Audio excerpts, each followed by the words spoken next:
Hey everybody, our continual Fantastic Fest coverage here at Horror Movie Night is moving along, and now I am joined by Jim and PJ, the men behind Beta Test. Guys, I have to tell you that for 4 years I've been covering Fantastic Fest, and year after year after year, people are always like, what makes Fantastic Fest different than like other film festivals? I think Beta Test is the movie that I can show them and be like, this is by definition a Fantastic Fest movie to me. I think it captures so much like anarchy and dark humor and edgy and innovative and different and current. It's so many things in this delightful blender. What were some of the inspirations you were pulling when you made a film like this?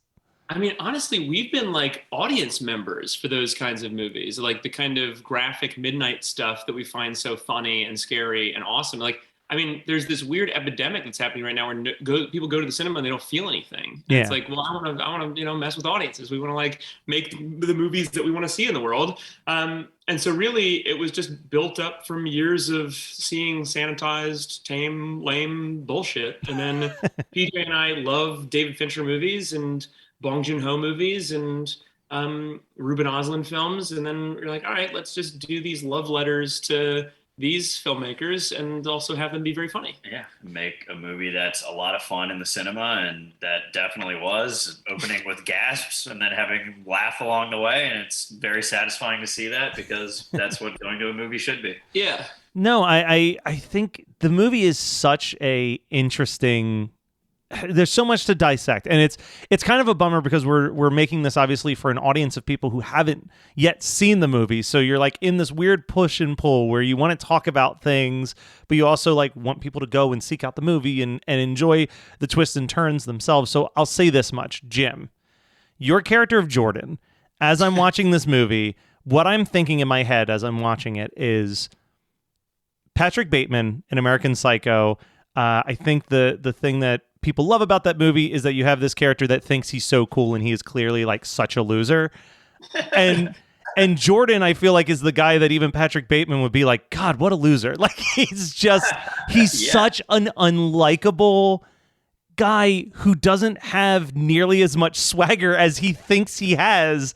And it's such a delight to watch him like so much of this movie could just be like, stop caring so much. and everything would be fine, but he's such a narcissist about wanting to know things that it's like he's the creator of his own problem. It's fucking brilliant. I love it so much. Yeah, he's a talent agent. I love that. Everybody's like, he's so despicable and unlikable and cheesy and a facade of a human being. And I go, yeah, he's a talent agent. Yeah. It's normal. Dude, very commonplace. When he's trying to throw around his weight at the hotel and the guy could not be less impressed. Are you in the film industry? And he goes, I'm not. And then immediately the whole power shifts back. Like the concierge at the hotel goes, I know what you're trying to do and I'm not going to fall for it. It's so good. It's just love watching somebody, like, for what he's so bad at lying and getting what he wants, but he thinks he's good at it. And it's just so fun to watch him just struggle and not understand, why is no one giving me what I want? And that's funny. Yeah. It's hilarious. Yeah. It's that thin line, right? Like there's going to be people who watch this movie and they are absolutely going to hate this movie because they're like, this character's so unlikable. And it's like, well, then you're missing the point. This wasn't made for you. I don't know. I think like also watching it with Fantastic Fest, like they were laughing the whole time. And I think they got the fact that like, although the movie's about this like goofy idiot who's in the talent agency world, they understand that the movie is written like it's a very media literate crowd, like Alamo Drafthouse crowd, and so they're watching it knowing, like waiting for what the filmmakers are going to say next. It's a bit like watching South Park or something like that. Yeah. Like, oh, how far do we push the boundaries here? It's not like watching a normal narrative. It's like, oh, what are these guys going to do next with this guy? And that's my favorite kind of film. Of like, you feel like you have this direct interaction between the filmmaker and the audience. It was really fulfilling to watch it with an Alamo crowd. I think the South Park comparison is really great because you basically create a movie where it's like what if Randy Marsh accidentally found himself in 8mm? You know what I mean? Like it's like just such a dumb unable to see beyond themselves character in such a complicated web of a conspiracy, but like he doesn't give a shit about the conspiracy. He just wants to know what his part in it is, and it's so funny. Yeah.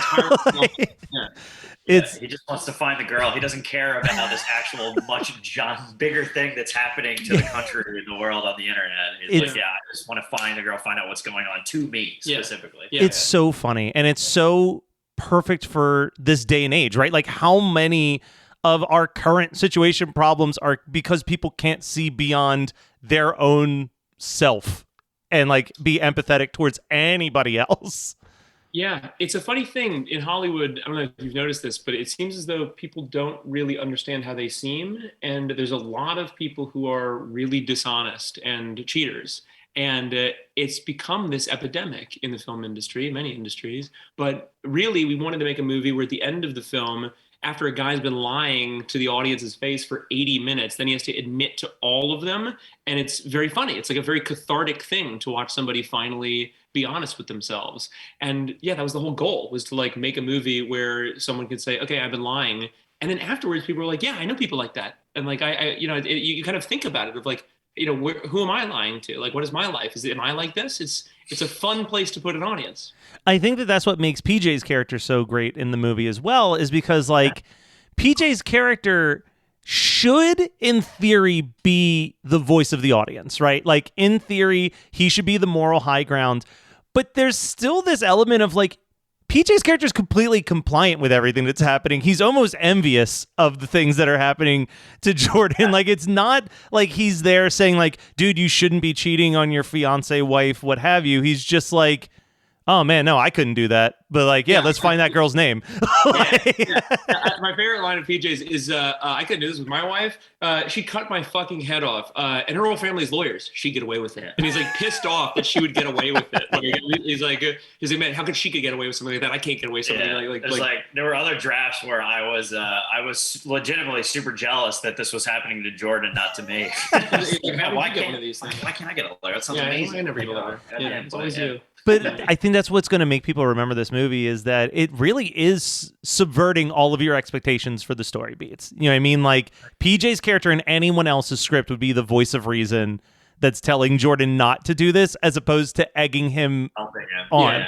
Yeah.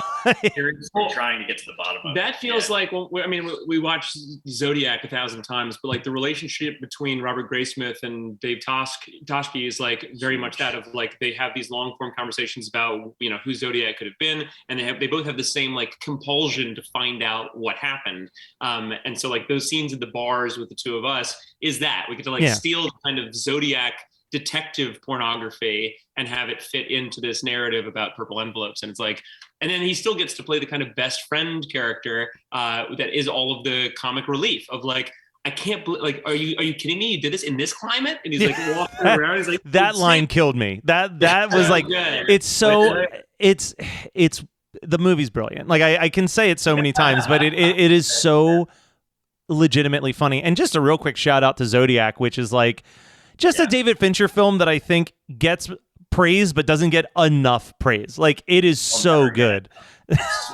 We've seen it too many times, and it's such a long movie, but you can't just start and not finish it. No, you're hooked. You're hooked from the... It's hypnotizing. You're watching every scene. 3 hours. It's just so flawless. There was an interview with Bong Joon-ho where he wakes up apparently at 5 a.m. and watches a movie every day. And someone said, what's a movie you watch more than anyone? And he goes, Zodiac. I watch it once a month. That's insane. But I don't blame him. And now that you're saying that, I'm like, I'm seeing those similar. It's I think what's been nice about not just your movie, but a lot of the movies that I've seen so far this year at Fantastic Fest is there are so many films where there is the homage to the things that you love. But like in this day and age, most people make these films where they're slapping you in the face with the homage, so much so that it borderlines on just being a scary movie parody of that scene versus just like using specific lighting or just like the song in the back or something where you're like, oh, I recognize this from blank, and it's invoking the emotion that they want me to invoke through the familiarity of that source. Like, bro, legitimately, the opening murder scene, we were like, PJ and I are super inspired by Giallo, like Italian movies, like Dario Argento and stuff.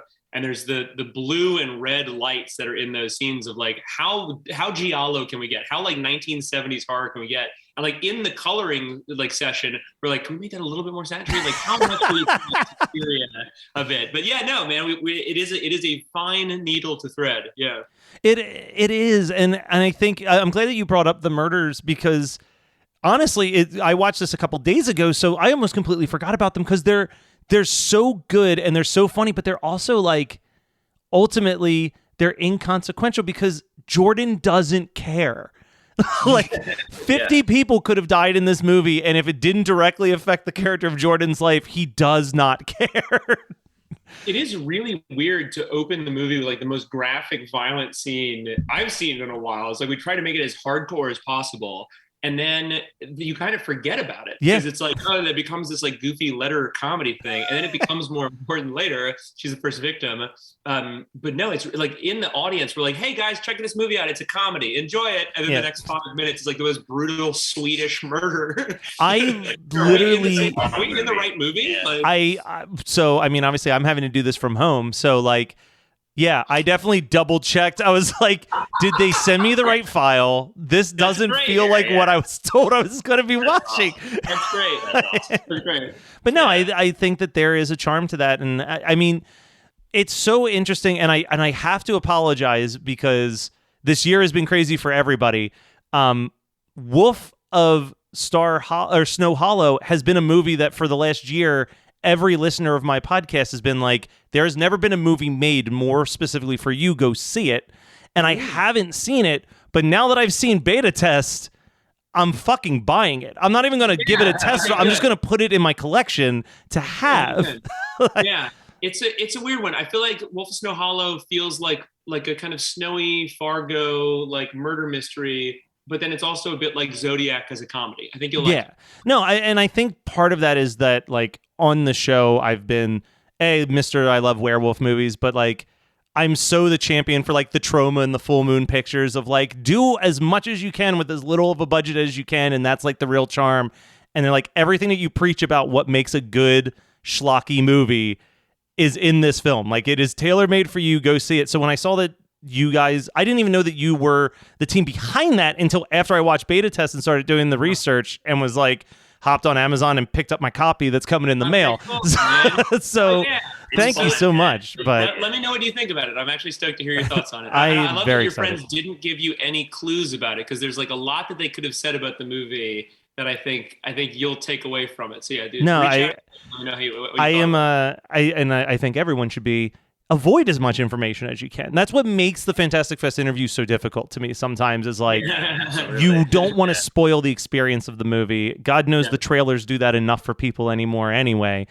But let's start to wrap it up because I know you're on you're just jumping interview to interview. Where can people go to check out A, if the film is coming anywhere near them in the future, or B, is there a date set in mind for it to be readily available? And if not, where can they go to find out when it is readily available? Yeah, so it's coming out in the United States and around the world, basically in theaters on November 5th, on Guy Fawkes Day, which we find to be a perfect date. So remember the 5th of November. It does feel a bit like we're doing a plan to blow up Parliament with this film. It could not be a better date. I'm glad that they picked that one. So yeah, the 5th of November is when it will be out. Awesome. Well, thank you so much, PJ and Jim, and I look forward to the next movie as well, and we will absolutely have to get you on for future stuff as well. So love the movie so much, listeners. Remember the 5th of November. Go check out Beta Test when it is readily available everywhere. You will not regret it. Hell yeah, man. You're listening to the Geekscape Network.